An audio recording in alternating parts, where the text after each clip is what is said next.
ጋይስ ቤተሰቦቼ ዛሬ የሚገርማቸው የሆነ ግሩፕ ላይ ቢዚ ነበርኩኝ። የሆነ ያኔ በሌላ ጉዳይ በግል ጉዳይ እና እዛ ቆይቼ ወደ ቲክታክ ስገባ ሀቢባ ቤት 24,000 ሰው ቁጭ ብሏል። አቤት ኢትዮጵያ ህዝብ፣ አቤት ኢትዮጵያ።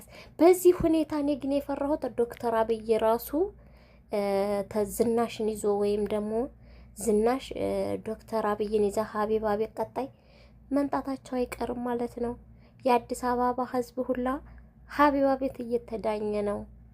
አዲስ አበባ ያለው ፍርድ ቤት ሄዶ እንደው አላውቅም እና ሀቢባ ቤት ሆኗል ፍርድ ቤቱና ምን አገኘሁ መሰላችሁ?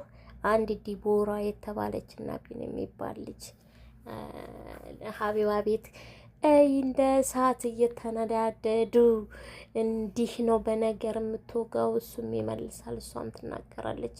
እነሱን አገኘኋቸው ማለት ነው። እና ታሪካቸው ምን መሰላችሁ? ታሪካቸው የዛሬ 4 ዓመት ገደማ ላይ ፍቅረኛሞች ነበሩ። ያኔ ህገወጥ ፍቅረኛሞች ማለት ነው። ያኔ ህጋዊ አይደለም ማለቴ በትዳር ምናምን አይደለም፣ ዝም ብለው እና የወር አበባ በሆነችበት ሰዓት አልጋ ይይዛሉ። በዛው ልጅ ይፈጠራል። በዛው ልጅ በወር አበባ ምክንያት ማርገዝ አይቻልም በሚል ባልዮ ሳይሆን ችኳ ፍቅረኛዋ እኔ የኔ ልጅ አይደለም ይላታል። ብሷም በጣም አዝና በጣም ተቸግራ ብዙ ነገሮችን አልፋ ተሰቃይታ ልጇን ብቻዋን ወልዳ አሳድጋ የዛሬ ቅርብ ጊዜ በየውሃ ሚዲያ ምናምን ቀርበው በቃ ህዝቡ ሁላ ወደ ቲክታክ አምጥቷቸው ዳኝ ብዙ ሽምግልና ያካሄዱ ልጆች ናቸው። በዛም የተነሳ አባት ልጁ ዲኤን እንዲደረግለትና አባትነትን ተቀብሎ እርዳታ እንዲያደርግ ለምኖ እሷም ደግሞ ገንዘብ የሚረዳ ከሆነ ይፈቅዳለሁ ብላ ተነጋግረው ዲኤን ተመርምሮ አባት ልጁ መሆኑ ተረጋግጦለት ከዛ በቻለውም አቅም እየረዳት ልጁንም እየረዳ እየኖሩ ነበረ። አሁን ግን ልጁ ብር ቸገረኝ፣ አጣሁኝ፣ ካጣሁ ህግ የፈረደብኝ ብር ለመክፈል ተቸገርኩኝ፣ ሲቸገር ትለፈኝ ሲል እናት ደግሞ አይ ብር እየከፈልክ ከሆነ በየወሩ ልጅ ማየት ትችልም ብላ አምረራ እምቢ አለች ማለት ነው።